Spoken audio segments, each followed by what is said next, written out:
Good evening, everyone. I want to thank everyone who's tuned in for our first virtual signing of the month of September, our only virtual sign today. We only have one sign tonight, but he is the main event. There will be no topping him. He's someone we worked with a lot over the last 10 years. A great human being, a great sports fan. The original rocker, Marty Jannetty, is here with us. There he is in bite-sized form, one of his little Hasbro figures.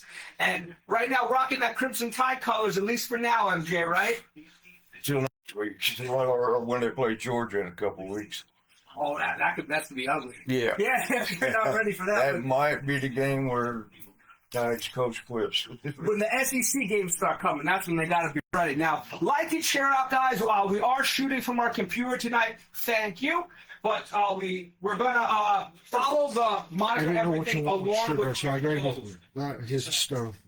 You heard we have two stars in the room. Not only is Marty Jannetty with us, ESS is with us. That's right. The one and only Eric Sims is with us. No BS, it's your cult hero. It's ESS on the captain's feet, and we're here for the Marty Jannetty virtual, and we're going to have a good time tonight. I'm going to hand it back over to the captain. Well, thank you, Eric. One of the great rivalries that people talk about from your time in WWF, you and Shawn against the Rouges. What can you tell us about you guys were having 60-minute matches, tearing down the house when people weren't staying through the last match. You guys were giving them the match of the show. Yeah, it was in Most Falls, Americana, like most falls at the end of the hour. And almost every hour, every time, it was 2-2 or 1-1, so we had to go OT. And then we go another 10, 15 minutes every night, night after night, week after week. We did that for quite a while, like 3 months. Man, talk about being in shape. and can't forget about my dog, so. That's right, Georgia Bulldogs, cat. Marty's always an SEC guy, but Bama and Georgia are his two favorites. I know that. Yeah, and then it was Florida. I had the triangle there for a little bit with Florida. But I've been living back up in Georgia so long now, I'm just kind of going with Georgia, Alabama. Yeah. And Alabama's so bad this year. That was not a great week one game. Over here, WrestleMania 5. Nearly everyone on the card. If we can maybe have you maybe over there or over here, MJ. I know you've talked so much about your WrestleMania experiences in Trump Taj Mahal. Trump. Is there maybe a WrestleMania Atlantic City story you can share with us right now? The first time I met him was WrestleMania 5. This is 5, yeah. Yeah, I was that night. Check this out, Alan. Boom. MJ in the house. Where we were staying at Trump Towers. Down there doing a little gambling. It's about 12:30 at night, and nervous as hell. We had my first pay-per-view. Trump come running through and saw me with my girl at the time, long blonde-haired, pretty girl. And he come up, and we had signed with him upstairs, and he was like acting like a big fan, and saying, "Hey, Marty and Shawn." And I thought, now he's just doing what the casino owner would do. That night, he saw me from away distance and smiling as he's coming to me. And he said, "How you doing, Marty?" And I'm like, wow, he really does know who we are. And I said, "Oh, I'm doing all right." He goes, "How are you doing with the game?" I said, "Well, win some, lose some."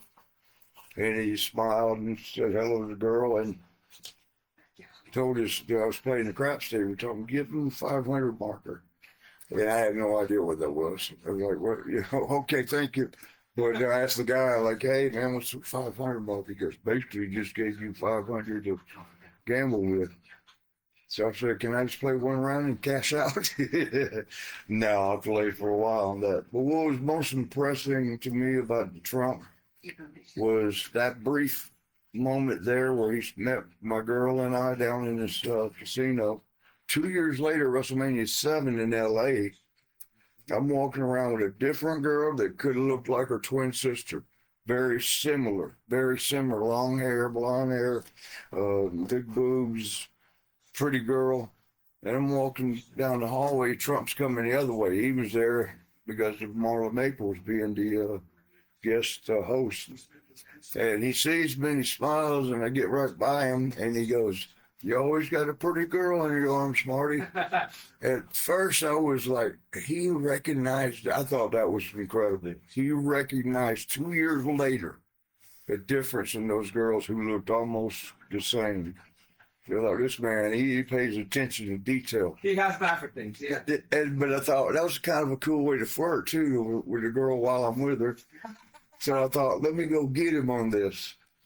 Yeah, I walked up to him and standing in his dressing room. I walked up and I'm like, damn, man. He goes, what? He goes, you got me in trouble. He goes, what do you mean? He goes, that was my girlfriend. He goes, oh. And I couldn't help but start laughing. He goes, you got me, but I learned something there. I'll never make that mistake again. What's something you can tell us about Anvil? You know, your time you spent with Anvil and I probably roomed together 2 or 3 times at the most. That was it. And each time it was kind of interesting. He didn't really room with Brett that much, so he would, once in a while get with one of the other guys and split a room. We split a room one night, and we went partying, and we woke up in a room. The girls had got up and left already that morning. We were looking hungover. I look over at him, he's awake, laying in bed, and he's looking at the ceiling. And he's looking back and forth, and he starts pulling on that beard like he does. And I said, Anvil, what's up? He goes, this is all very interesting. As he's looking at the little doodads made up on the ceiling, little decoration. He goes, it's all very interesting, but this is not our room, is it? I thought it was great, man. I was like, was it your room? No, it was there. It was the girls. He got up and went back to our room, but it was just hilarious how he did that, man. He was so serious. This is not our room, is it?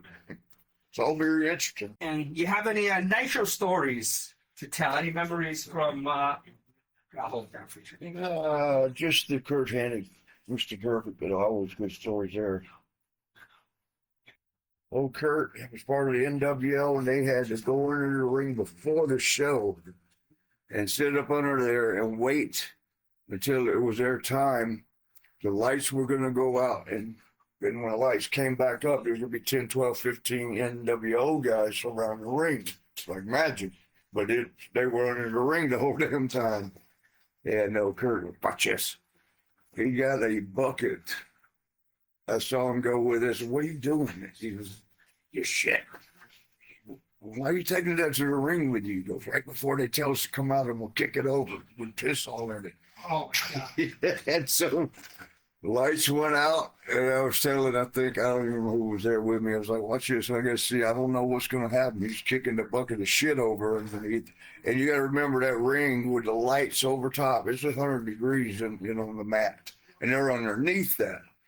And yes, when the lights came back on, all the NWO guys supposed to be sitting there big and bad and tough, are all like trying not to throw. I think Scott Norton threw up. Virgil threw up. I mean, it smelled bad, evidently, underneath that ring. Hot. Oh, Curt. A friend Len wants to know, do you have any memories of former winner pick order, Tony Condello? Tony Check that out, Joe. I don't remember him in the AWA days, but I think he ran some independent shows. Tony would call me, this was Tony Condello. You could give me a call back. I'd like to talk to you about the show. And he would tell me, like, I know you know me. I said, okay. But he wanted me to get on some of the shows for dirt cheap. So like, oh man, what you doing? Did you end up going up there? What's up now? No, you didn't? Okay. I've heard those tours are brutal. Where's up there? Where's he at? Winnipeg. Oh, okay. Yeah. I've heard. Condello. I think I kind of brutal, those bus tours. Oh yeah, man, he wasn't even gonna pay the crap to go up. Man, well, I'm gonna go all the way to Winnipeg for that. I can get that here at my damn hometown. We missed some good comments. We got some comments and questions. Yes, I'm going to be catching up after we get these cards. By the way, check Check it out, Spam, your first card. Yeah, the comments are they're disappearing on mine, so it's taking a little more. Tell Marty Brian Costello said hello. Hey, Brian, how you doing, brother? You still running shows? Give me a holler. Hope you're doing well up there. Man, it's been a while since I've seen you. What town is Brian born out of? Is he Indiana? Yeah, I think South Bend, right about there. Oh, shout out to Notre Dame. He, that in Green Bay, I remember back in AWA days, he'd always wear his yellow and green wrestling trunks and elbow pads and everything that matched good for Green Bay. The good old days of AWA. That's when we were wrestling. We were wrestling in Green Bay too. Oh, you guys were all over. Yeah. Minnesota, Wisconsin, Nevada, California. Denver was a big town for you guys always. Chicago, Baltimore. California for a little while, right? San Fran? Yeah. Salt Lake, Denver, San Fran, LA. I've been everywhere, man. Salt Lake, yes, it's Salt Lake. Yeah, it was a lot of fun, but that was branching out. You know, I know first started was in NWA, Central States area, where we just all the states in the middle of the country: Nebraska, Iowa, Kansas, Missouri, and then when we went to AWA, all of a sudden we had ESPN TV, and besides being nationwide. Now we're branching out and going out to the West Coast, going over to the East Coast. Now we're hitting all these bigger cities all around the country. And it was like, yeah. I thought that was a big deal until we went to WWF and then that we just hit every damn city in America. Big, little, it didn't matter. Little city, you go to the C team. Buttermilk Run? What's that? The Buttermilk Run? Yeah. Give me our recall. It was funny when you get your booking sheet. First thing we would do, we called Hulk Hogan's tour or his team, A team, you know, because you knew he was going to be in the biggest arenas and they're going to be sold out.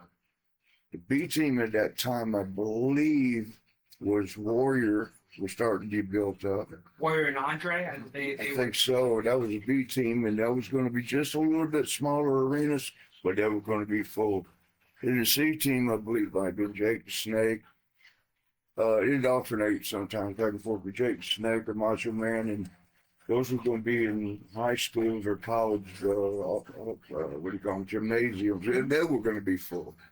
So you knew, but if you knew if you was on that A team, those are going to be the highest paydays. Everybody's looking at that, like seeing how many good paydays you're going to get out of the next 2 or 3 weeks. Shawn and I used to look at them. All right, we're in Chicago. That's Julie and them. All right, we're in Denver. That's going to be Ann and them. We would figure out our girls we were going to see, what towns we were in. Remember the smash of Demolition. We're sitting next to old Barry Darsow. And after 3 minutes, he goes, Jesus Christ. And I thought I farted or something like that.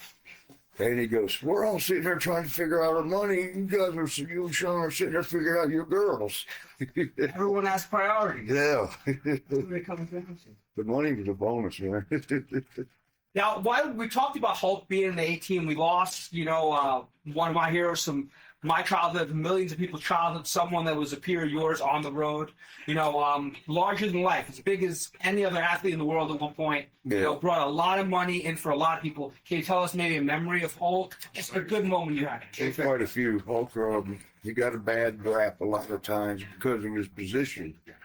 He was the top guy in the company, and so many of the guys who thought they were his friends thought, well, he's top guy in the company, he's going to have to take care of me, he can take care of me.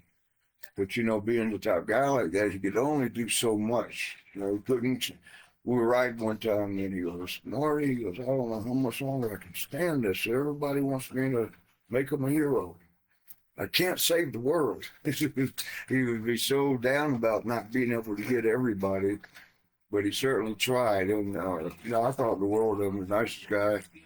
We, at the time I lived in Orlando, tons of the guys lived in Tampa Bay area. We're all good. And on our days off, we'd have 4 or 5 days off and then go back on the road for 30, 40 days. Hulk would get in touch with the guys in Florida. They were right there and invite us down to Tampa, to down there where he was at, Tampa Bay area. And he'd rent a boat, like one of them big-ass 3-decker boats. He would go out in the bay and just circle around and around for 3 hours and live bands, great meal served and partying, and it was great, man. And he paid for everything. All you gotta do is show up. Can't lose with that. No, and he did that often though. You know, that's doing something like that you didn't have to do. And yeah, he was great. He was a great guy to me, man. One of the most embarrassing times I ever got, and it was understandable, was me and him, Beefcake, and Shawn were sitting in the room. And it was right after that Iraq war thing, what was it called, the Gulf War? And we had blasted Iraq. It pretty much just, wiped them off the map. And it was on the news. We're sitting there and it's showing, and Hulk and was it Iron Sheik? Was Colonel Mustafa or something? Oh, no, Sergeant Slaughter was coming in as a Iraqi. And that was the angle, real American versus Iraqi, because that shit was happening there. And Hulk's, watching TV, and it looked like we just wiped it. It's over. And he goes, no, not too soon, guys. Don't make it in yet, because you wanted to make it to WrestleMania, with that storyline. And when he said that, Shawn goes, fuck you, Hulk. And I'm like, oh, God, I wanted to crawl out of the room. You just cussed at Hulk like that. And Hulk looked at him and at first started swelling up. And he said, you're wanting that war to go on? My brother's over there. And then Hulk goes, oh my God, I'm so sorry, Shawn. So, he didn't think about it. He that was big man to apologize. Yeah. But I didn't know why Shawn did that either at first. And I was like, oh my God. You probably weren't speechless much, Oh, but that might have done it. I was looking way to creep out the room. But yeah, he worked that out. I don't know what he ever did with that. Do you remember the Sergeant Slaughter when he was doing that? It was getting dangerous because people stabbed him and shit when he's going to the ring. Yeah, that was one that was he. Well, it was on Dark Side of the Ring with that Harley or something that was an Italian guy. Oh, Hassan, yeah, Marco Pani, yeah, sure. Yeah, one didn't act like I don't know, Middle Eastern or something. And he was saying how the heat was so, it was dangerous for him, doing that gimmick. Yeah. Back in the old days, that's where they considered the storyline is successful. And people were trying to throw shit at you in the ring or stab you on the way to the ring or back or wait for you in the parking lot. It was like, okay, we got something here. Yeah, MJ over here. Got a great one coming up. I'm going to switch it out if we can do Living After Midnight along ... with your signature. Yes, sir. Nickelback, folks. That might have been the most fun time of your career, the 40-year career. That says a lot, too. Yeah, there was a lot of fun in WWF, but when we were the Midnight Rockers in AWA, we were living the gimmick, of course. And, we were getting paid to go party. And then get in the ring and have some fun there. The women across the place were running real. We were like, oh, this, and we get paid. Well, was Larry Nelson the third rocker? Yeah, he was. I heard he could party a bit too. Yeah, he would sometimes supply the stuff that we would party with. Oh, the gimmicks. Yeah. And sometimes a lot of times we'd supply it, but old Larry would show up sometime. Guys, I got it. It's like, all right, let's get it. Can you tell us, I always love these, a Bulldog Bob Brown story, MJ. Bring us back to Kansas City, 84, 85, Bulldog Bob Brown, infamous character. People want to talk about him. And by the way, y'all can catch me on the Party with Marty podcast. Please, yeah. Comes on Thursday nights at 9 p.m. Right now we're under reconstruction, putting it all together. But Thursday nights at 9 p.m., the Party with Marty on YouTube. A lot of stories you get on there. Some good guests that we interviewed. And also follow me over at Facebook. Right now, I got the 5,000 limit. Why they do that shit, I don't know. But they used to give a blue seal thing that will allow you to get as many people as you wanted, but they took that off, and now it's just 5,000. So you can still follow me. We still can talk to each other. But it's Marty Jannetty on Facebook. It's the one right now. There's a cartoon character on there. So you know it's the right one, because there's a few fake ones, and they've tried to get them off there. But Bulldog Bob Brown, that was my first tag team partner. We won the tag team stuff. Bulldog was an old schooler. Definitely. You said. Old schooler. Old style. And boy, he'd get so frustrated with me because I wasn't old school. I didn't know the way of old school, and he'd get so mad. And he'd yell at me, and we'd ride together, and he would always buy a big half-gallon Jack Daniels for us to drink on the drive home, from the town. But one night we were in Sedalia, a little town in Missouri, and the showers, we were only one shower. It was very cold outside. So, the guys were like hurrying up and getting in the shower, taking off, trying to get in the car and get on home. Bulldog, we were the last ones. Bulldog, I jumped in the shower, and I hear him like, hurry the hell up. Are you going to get the hell out of there? What are you doing? Playing with yourself? Get the hell out of the shower. So I'm like, okay, I'll leave it running for you. It turned all the hot water. It's just totally hot. So he got out and said, go. I left it running. He stepped right in and goes, oh, shit. Oh, he got running out, slipped on the floor of the shower, water all over the slippery floor. He looked like a lobster coming out of his stinging, and his skin was red. I was like, what's wrong, man? I put it on mostly cold. You fucking asshole. But yeah, Bob was different. Now, we had our friend Reese sent this in. Look at this. I believe it's a Kansas City. Yeah, it is. He requested blue or green paint pen. Let's do this blue one.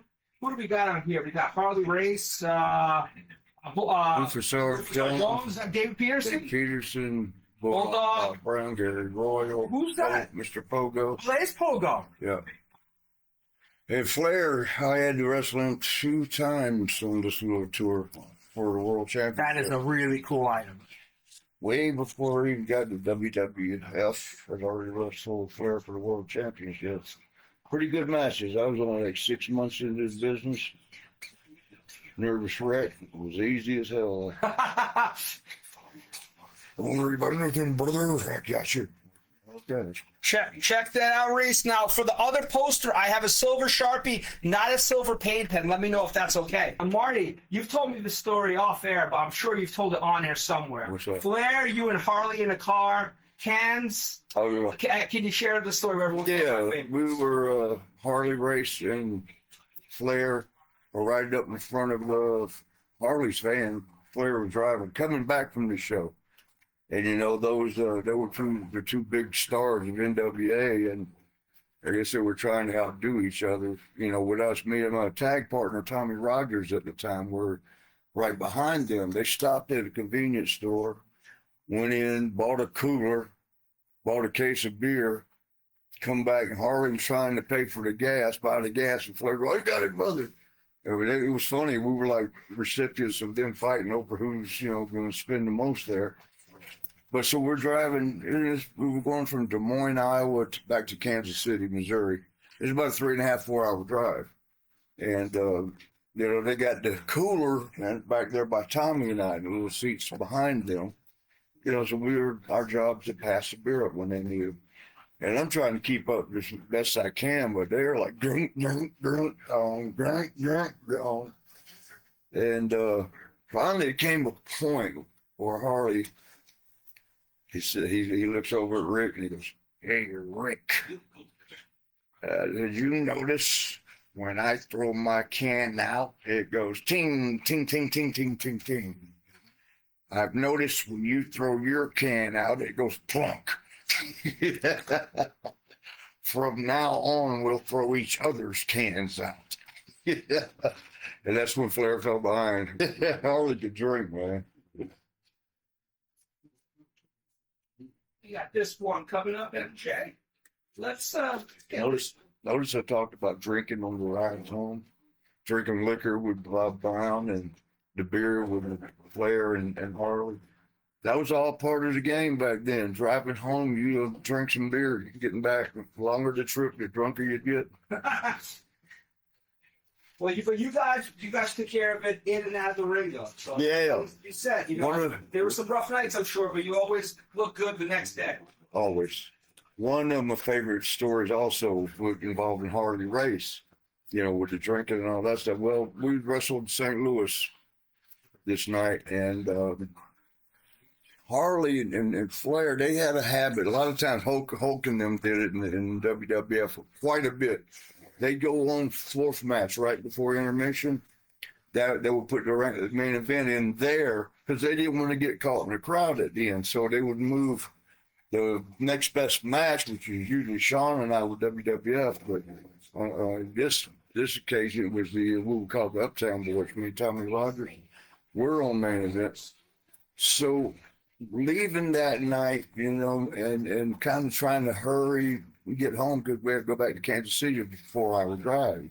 I think the next morning they would be up early to go to Topeka.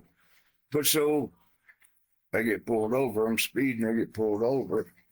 And, the officer comes up and I'll try the wrestling trick, like, officer, I'm sorry, I know I'm speeding, but we just got through at the Kill Auditorium and fans are following. I'm trying to get away from them because they'll follow us all the way home.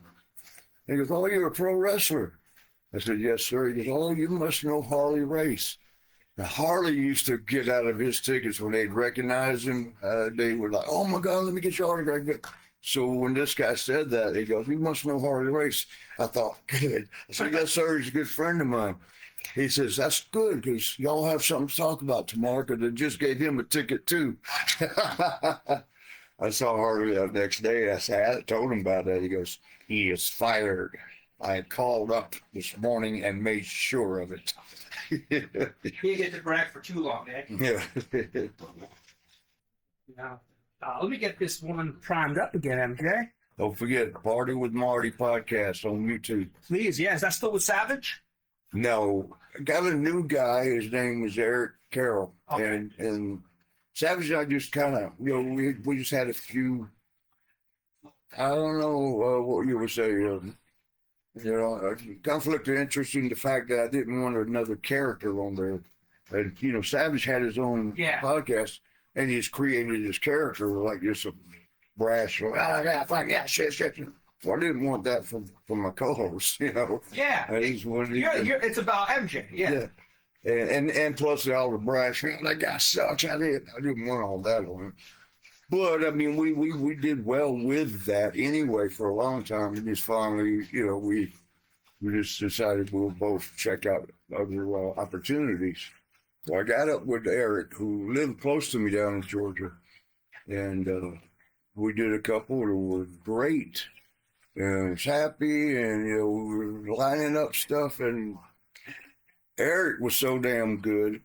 He got swooped up by some company wanting him to film a documentary of some crazy family in Idaho or something that's like the biggest incest family. Oh, my. There are like 20, 30 of them live in one house. They're all incest. They're all each other. And he's out there to film it, and they were documenting and all that.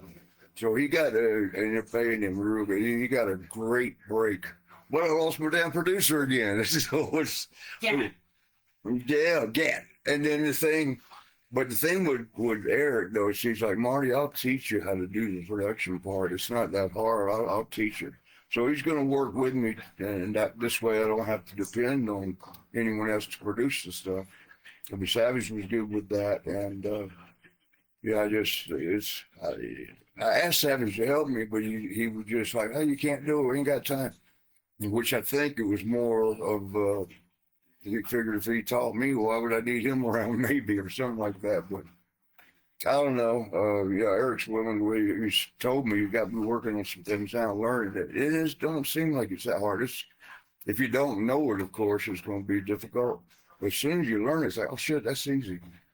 So we're gonna get it down. Party with Marty will be all the way live, coming soon. 9 o'clock on Thursdays on YouTube. The YouTube channel Party with Marty. Chargers are Cheifs tonight in Sao Paulo, Brazil. And then we got Louisville coming on in James Madison right now. You know, Taylor Swift will be there, right? Oh, yeah, she's good. Yeah. You see, the announcement was kind of curious because I don't know if you saw the news that Kelsey became the #1 selling football the week after that. One more selling jersey in football, over 250% more than the week before. So I think that was good timing on her part. Yeah, they know what they're doing. Yeah, that's smart. As soon as I heard that, I was like, shit, there was a reason for that. Now, Marty talks Kansas City. Another partner you had, pre-Shawn, I know you spent a lot of fun times with, David Peterson. He left us too soon. Super talented guy. Can you tell everyone about DJ Peterson, David Peterson? Dave Peterson, we hooked up in NWA there in Kansas City area, and we got as close as two guys could get, and we were like best friends. To this day, he's probably the best friend I ever had, and I've had quite a few. Really? Yeah. That says a lot. Yeah, it really shocked me how good a friend he was, and he was one of those guys that everybody loved. He, no matter what, from bikers to high up people, down low, wherever. He was like a chameleon. He blended right in with anybody. Everybody loved him. It was one of the good things about him. But yeah, we were 34 years old in 1994. He was sitting in a red light, and he was just, his wife was telling me, he just started straightening his life up. We were partying too much, and a lot of cocaine days, and a lot of, weed, and a lot of stuff that was breaking his family up. And she was telling me he just started doing right by the family that was growing back together. He was coming home, he was sitting in a red light at an intersection, and the truck turned too soon, and just rolled right over him. He was on his motorcycle, sitting at the red light, and the tractor trailer just drove right over. And that was it, man. You see him, went to the funeral. Was very cool. He was like, a little bit of a biker type, and had a bunch of biker friends. At his funeral coming down was the sound of about 50 or 60 motorcycles, all coming down to Harleys at that, coming down, to the grave site. And it was real good, man, but sure do miss him, man. There's so much stuff we still had to do and get into, and I could always depend on him. He always could depend on me. It was, that was a big loss. Well, that's what I'm glad we were able to talk about guys like that shouldn't be forgotten. Not only for their contributions, in the ring, but the kind of person they were to you, So, he's someone that's not talked about enough. Right. He should be. Yeah. Well, like I said, everybody in the dressing room loved him. Cowboy Ron Bass, Hulk Hogan, all the top guys to the guys just coming in here and there underneath. He was with Vince too. I was Yeah. thinking about Kansas City and the AWA. I forgot he had. Vince. DJ Peterson went by there. DJ Peterson, Dave Peterson. A lot of people, by the way, Marty, sorry to cut you off. They're asking about the foot. They want to know update on your foot. How you doing? How's it feel? It's we just had the 5th surgery on that right ankle 4.5 months ago. I'm able to get up and walk around a little bit now. Got to hold on to Eric's shoulder a lot. The only thing that bothers me is 4.5 months. And the previous 4 surgeries, after 4.5 months, I'm able to walk around and not in that much pain. Right now, I'm still having to take painkillers to be able to walk around. And that's another thing that's been going on for almost 3 years. I want to get off the things, Pain pills are not that good for the liver because of the acetaminophen that's in it. It kind of tears your liver up. But I got 3 straight years of having to take them. I was hoping to get away from it, but in fact, I can't walk without it. Really, I don't know. This last time we did inserted a cadaver bone into grow in with my bone to fuse the ankle section. It was supposed to be the cure-all, this one, like, this will do it. And maybe it still will, but as of right now, And I told my doctor the other day, I said, I don't think it's working. He said, well, you got to give it the bones. The cadaver bone will grow into your bone. They'll, fuse into one another. And he goes, then it should be okay. How long is that going to take? Well, I guess it's 4.5 months and it ain't close yet. No. But other than that, it's doing everything's good. Well, at this point, you've been living with it for so much. As bad as it sounds, part of your, every day until it gets better. And I know. I mean, it changed my entire life in more ways than one, including the single life. And maybe you can serenade us with the Al Snow story. I know there's a great photo story of Al Snow you've said in the past, where you took a picture of Al Snow. All over in Kuwait. And you've some ribs you've told me about him. But what's something you'd like to share with everyone that's tuned in right now? Tim, here is your second signature for Marty. Actually, Al was so fun to room with because, when you're a prankster and you're cutting up and stuff, it's the way the person responds that determines how much you want to play with them. If you do something to them, you're like, well, it ain't no fun to prank them, So Al was so good. And I would used to get to the room a little bit before him and set up cups of water over the doors near his bed. But anything he would touch on the floor right on his bed, so when he would walk by his bed, he'd kick water. He was just going crazy about that stuff. And one thing I did a lot was, the old thing we all did as kids, was have cold water. And as soon as you hear him turn the water off in the shower, open the curtain, you douse him with the water.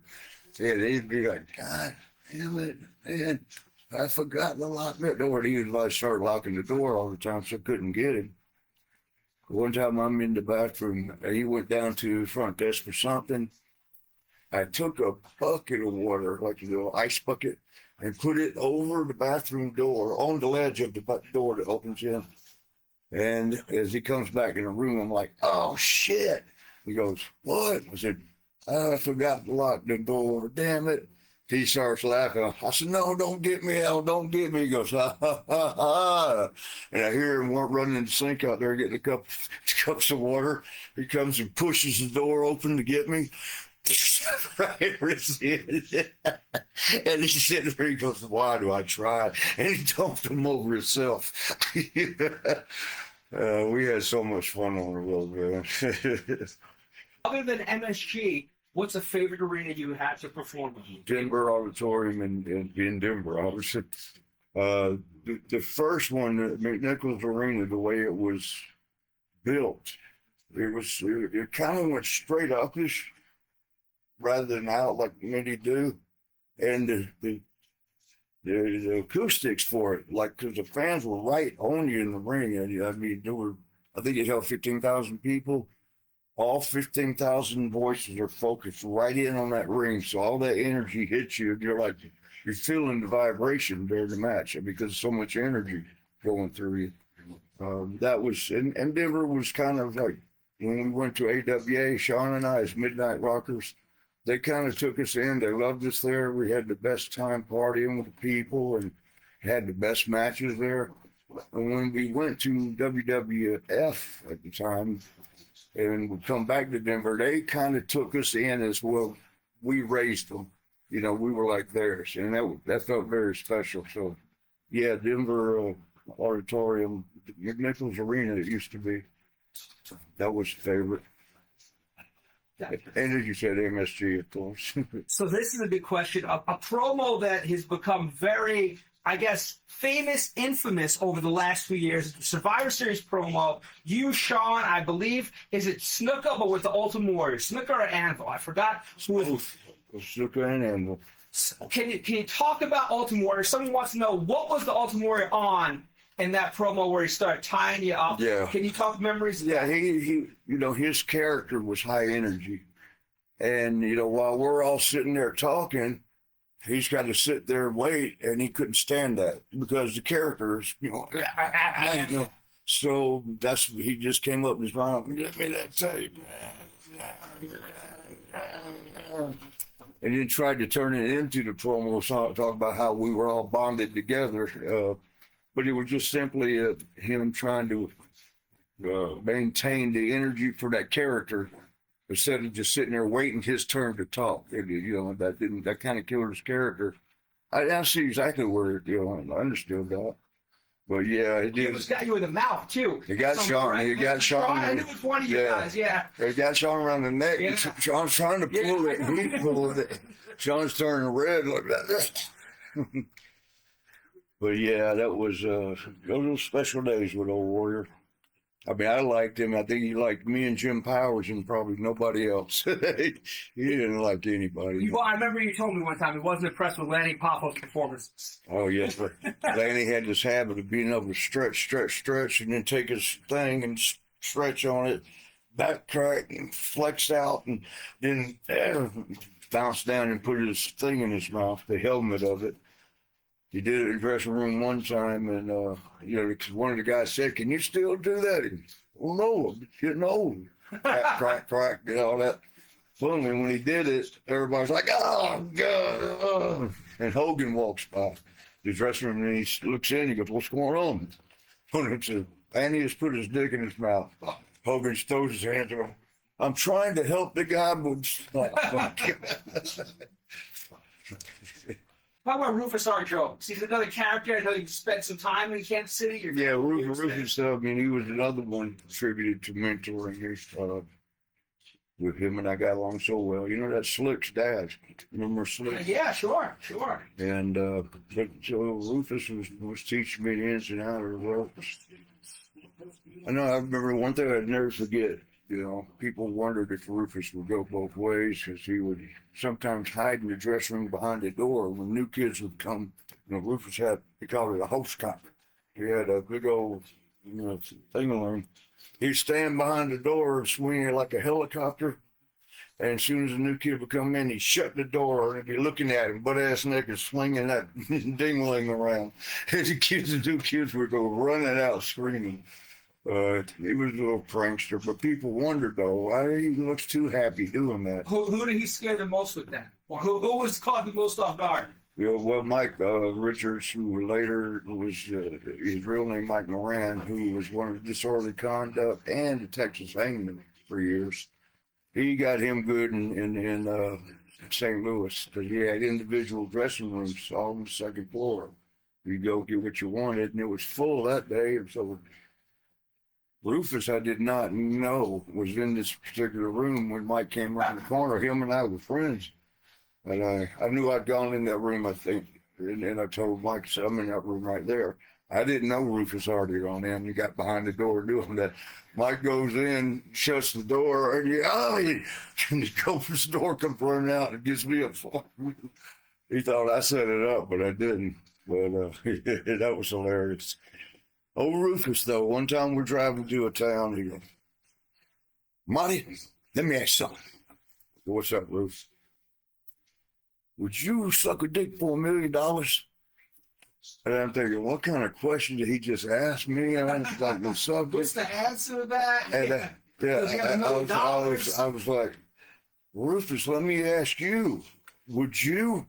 He goes like this, $1 million buy a lot of mouthwash. They were still together, 3 kids. 3. Shout out to Leah. Yeah, we've had one since the last time. But since we were working together, we've had a new add-on. How's the oldest one is what now? He's 13. Damn. 13. He just started high school. 2 weeks ago. Hey. Shout out to Dylan. Enjoyed high school. We were just talking about how that goes by years for 11. It's crazy. The ultimate decider of time is like when you see your kids grow up. My son the other day, right? He was talking about Bandy, like he was born in 2011, and he goes, "Dad," he's like, "they just don't make music like they used to." I said, "What do you mean?" He's like, "All the best music was before I was born." And I'm like, "You're right, but keep going." Yeah. But he's talking about stuff from the 2000s. And like 2001, 2002, 2003, I'm like, "Man, you got a long catalog before that we got to get you through, bud." Yeah. There's nothing like the 80s. I'm sorry. I'm an 80s hair. I'm an That was the 80s best. guy. Listen, look, give me Queen, I'm good. Give me Sticks, I'm good. I just saw Warrant. Give me a little Ozzy, I'm good. How about that? Warrant, and they were with a lot of people did. Firehouse. They were with Firehouse. They put on a good show though. Cheap Trick. Oh yeah. I Want You to Want Me. Yeah.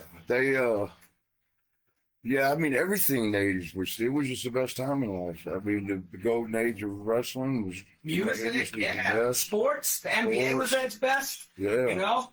Everything. Jordan and Larry Bird. Larry Bird, Legend, Magic, Jordan Bird, Isaiah. Magic, yeah.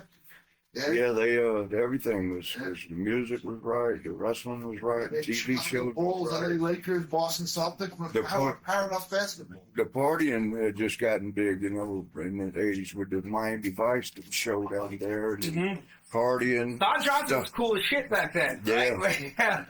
Then, you know, all the stuff that came through Miami that got around the country, everybody just grouping it up. Why don't you talk about the Barbershop Incident, one of the most famous angles that we've had in the 90s. People still talk about it to this day. Well, yeah, you know, this was in 1992, early June or January, or was it at the end of December of 91?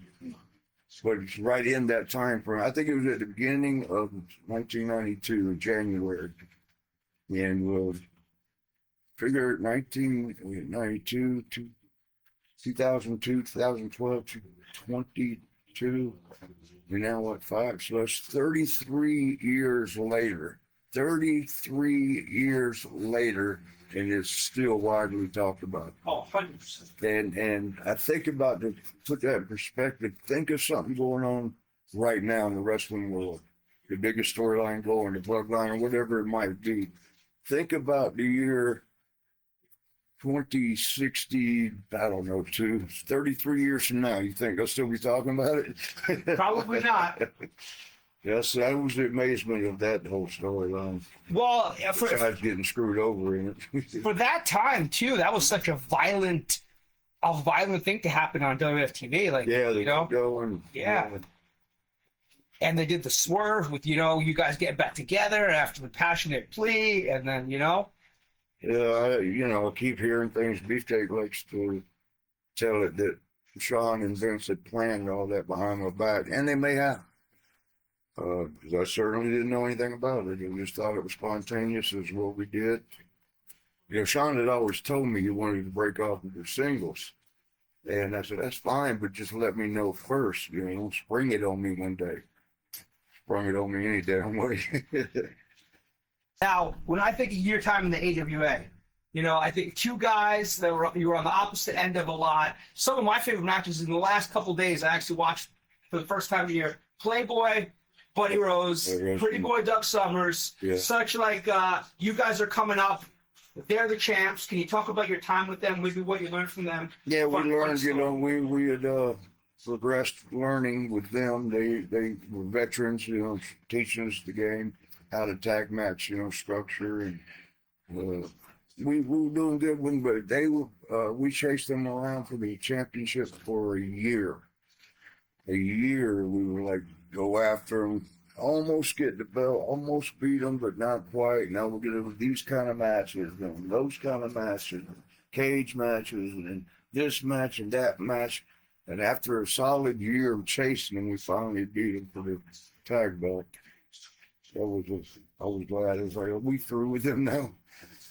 Do you think the chase was a little too long? Shawn and I both thought it was just a touch, maybe by a month. It was just a little, the last month was overkill. We're going to get this one in the blue. You told me a funny Buddy Rose story one time. Maybe right there, okay. Where it involved a buddy asking you if you drive to a town and jump out of a tree for $25. Oh, no, for $50. Can you tell that story? That was one of those things where it's like, it made a lot of sense.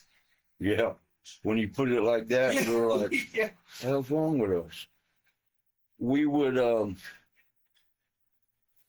think every other Friday night was Chicago, which from Minneapolis where we lived, that was about a 6.5 hour drive, 7-hour drive, according to how you drove and according to part of the year. If it was winter, it was slow because of the snow. But the houses were falling off down there. And Milwaukee had really dropped bad. And Milwaukee's an hour and a half north of Chicago. And we went one night there, and you get paid. You didn't have a guaranteed amount. You got paid by where you were on the card, like beginning, middle, or end, or and you get a portion of the house, whatever the house. And so if there's not many people there, you ain't getting much. And I mean, we were the last few times we were going for $50, where you spend 60 in gas, 50, 60 in gas. If you eat, you really lose money. But actually $100. I'll take it back, $100. They did, but you would spend every bit of that in gas and eating, you know, because you're 6.5 down and 6.5, and you got to work and come back 6.5. So you're putting a long day in. Buddy Rose one time, he goes, "Let me ask y'all something. If I told you I put a $100 bill up in a tree down in Milwaukee, and I know where the tree is, it's on the first limb taped to it, would you get in the car and drive to Milwaukee to get that $100 bill?" I said, hell no. We're doing it. We're getting there and wrestling once we get there. From the original rocker, Marty Jannetty. Now, when Shawn came up, Marty, wasn't there potentially plans for you to team with someone else in the AWA? Because I know you guys... No, it was always... Was it? Because you came up as a single at first, right? Yeah, I came in as singles, and then they pulled me aside, so we want to make you into a tag team. Is there anybody out there that you know that you would work good with?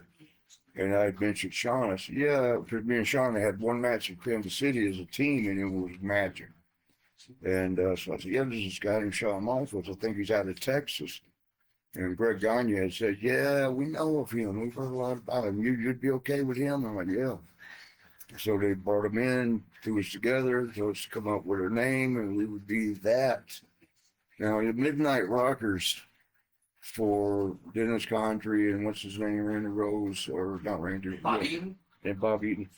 They were called the Midnight Express. Ricky and Robert, Ricky Gibson, Robert Morton, Ricky Morton, Robert Gibson, they were the Rock and Roll Express. We ended up being called the Midnight Rockers. And you know what those two teams thought. Oh, okay, take the Midnight from Express and the Rock and Roll from Rock and Roll Express, and you're the Midnight Rocker. Oh, great. That is all how it happened. We were out partying in Vegas. Every third week we would do TV tapings in Vegas. And so we're in there. Big Van Vader, who at the time was Leon Baby Bull White. He was just coming in.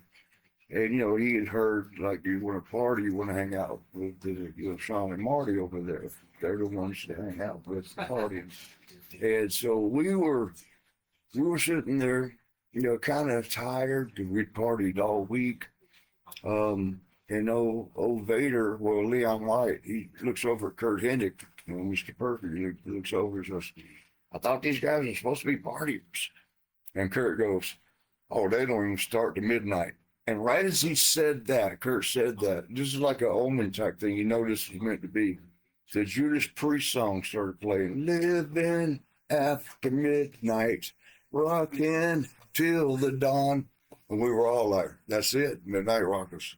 Because of that song and Curt, it had nothing to do with Rock and Roll Express and Midnight Express. But I mean, try to tell somebody that. Midnight Express, Rock and Roll Express, now you got Midnight Rockers. Yeah, it had nothing to do with that. And we still cut up about it. You know, Ricky will still tell me, man, no, you stole her name. Now, when you left the AWA that first time, you, of course, came up with WWF. That story's been told a lot of times. What's that? The first time when you guys dropped the belt to the Russians and you went up north for Vince. You know, that story of you guys and Jesse Barr, the first... Oh, yeah. That's been told a ton.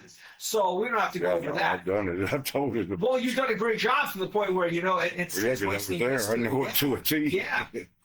But talk about then afterwards, you know, now Vern wouldn't take you back right away, right? So you I mean, we just left him. Yeah. The whole deal there, first of all, though, was a kind of a slight they tried to pull over on Shawn and I, as we were the tag champions.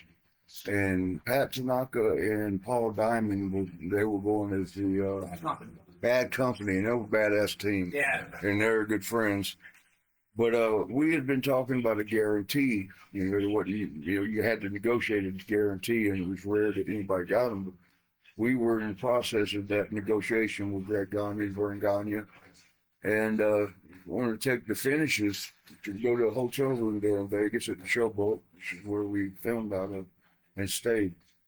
Go and sit down and got us in there, got not Midnight Express, you got Bad Company in there, which that's usually all you have when you're, giving the finishes to the matches. And then we got Walton McDaniel sitting over there, and some dude that's supposed to have been like a 10th degree martial art guy, that's real badass, sitting there against the wall, just sitting there. And I'm looking at something ain't right there, and he ain't done this. And why is that guy? He's a rookie. He's shouldn't even be in here. And thinking something ain't right. Why did that Wahoo and this guy all, folded arms sitting in here? So he gave us some finish and wanted Bad Company going over. Which I said, well, we need to talk first, Greg. He goes, about what? I said, you want me to talk in front of anybody, or you want to talk in private? Meaning you don't want to talk money in front of the other guys. Yeah. They were, when I said, well, the guarantee we talked about, that, Paul and them look like guarantee, and I said, the guarantee, well, if you want everybody to hear it, but the guarantee we're talking about, we don't know what we're doing yet. He goes, oh, there's going to be no guarantee. Oh, so you want us to go drop the belts and we're not getting guaranteed shit? We're just going to dog us out? No, ain't happening. And I walked out with Shawn and said, let me call WWE. I'll call Terry Garvin, who was a good friend from Kansas City days, and told him what was up. He goes, don't sign anything. Don't sign anything. We'll get you in here right away. He said, go ahead and drop the belts. Don't worry about it. So we did. And after we did that night, we told Greg, we'll see you. And they were like, what are you doing? You can't just leave. Yeah, we can't. Our contract's up.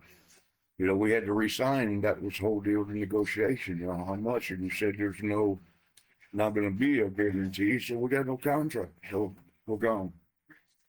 But you can imagine how bad that pissed them off. Yeah. We kind of got over on them when they were trying to get over on us and get out of that guarantee shit. A lot of people probably didn't get over on Vern. Not much. But yeah. So then we go to WWF, and we're all excited, scared to death. Remember, I've told this many times, walking the back door of the arena, and Big John Studd walked by. I was 6'9", about 300-something pounds.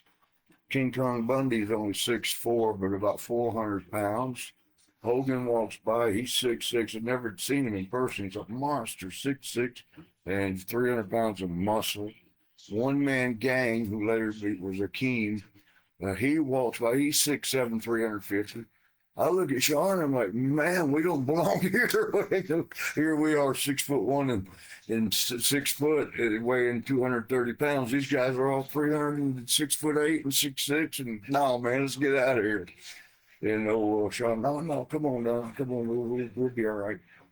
And if that wasn't scary enough, the dressing rooms, the regulars had already got all the dressing rooms. So we dressed out in the hallway with the extras, where that's generally where the extras would come in, the enhancement matches guys. So we're dressing out there in the hall, in the hallway, not in the dressing room. I remember getting up looking. It's a curvature hall. And so I don't see anybody. So I go to change my clothes, and I hear this, brother, do you blind?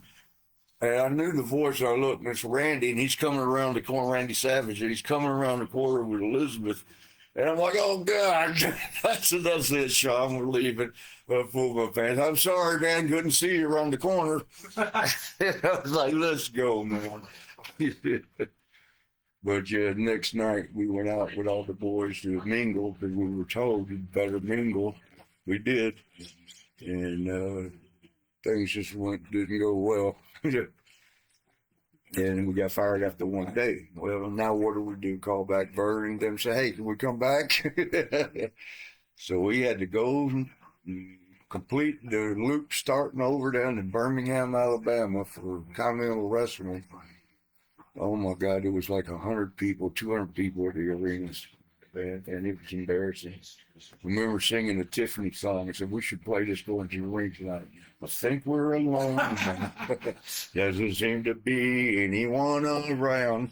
Was that hard? Like at that point, you guys, because Vern was still pretty hot when you guys left. No, when I'll tell you how Vern's thing, when I first went in, we were Denver and Chicago. St. Paul? Well, Minneapolis St. Paul would be decent. But those were huge arenas in Salt Lake City. And like I said, to Denver. Those arenas with the Road Warriors were fighting, doing a storyline with the Freebirds. The buildings were full. And then the Road Warriors walked off. They couldn't get the right negotiation with Vern, so they left. And the houses fell in half now, and then 2, 3, 4 weeks later, the Freebirds left and they fell again in half. So 1/4 of what they were when we got there, it just fell right the hell off. NWC or WWF was taking over. It was kicking the shit out of us. That's why when we wanted to jump off the sinking ship and over to that, it was the right move, just things that happened kind of got us that gas up, Yeah. Yeah. Oh, we got a hot tag. That's Clark Kent.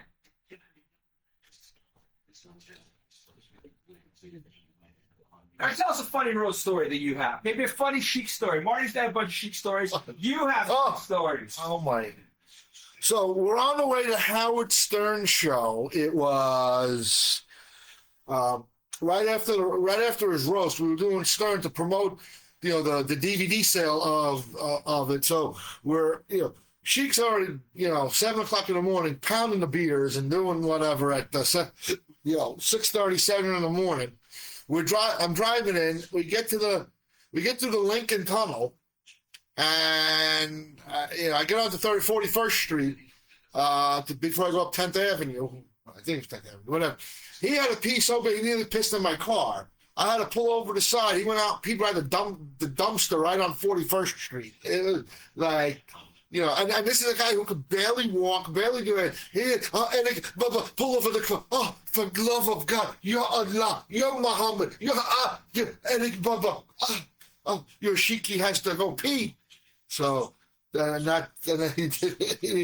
peed right in the middle of New York City, right on a public sidewalk. So, one of the many, I picked the Sheik up from the airport, So of course I'm pulling up, and he's screaming at the cops. He's screaming at the cops. Oh, my agent, he's here. That dumb son of a bitch. He's late. He's not professional. I'm not ready to take him to see Mr. McMahon. It's like, I get out of the car. The police, please take him. The Port Authority police. Begging me to take him to, I get in the car with the Sheik and we drive up. Oh, you dumb son of a, minute we're away from the airport. Oh, Eddie Bubba, how are you? Mwah, mwah. Good to see you, my son. Good to see you. It's like, the light bulb went off. I know my role now. Yes. Fall guy for the Iron Sheik. Yep. And that's been our story for 26 years. Mm-hmm. Thank you, Eric. Hot tag back to the start of the show. Paul Roma, Power and Glory. You and Shawn. Everyone talks about the matches you guys had. This is the match with Philly that was opened up the show where they attacked Shawn outside the ring. SummerSlam. Yes. Yep. Can you talk about that? Yeah. Well, Shawn had done what all the wrestlers were doing. I told him not to. All the wrestlers get on kicks like they'll buy snakeskin boots. Everybody's got to get them. And then Halliburton, there's metal suitcases. Everybody's getting them. But then they got in the phase of buying motorcycles. And Shawn went and started looking. I said, no, man, don't. They're dangerous. No, don't mess with that. Mess our career up with it.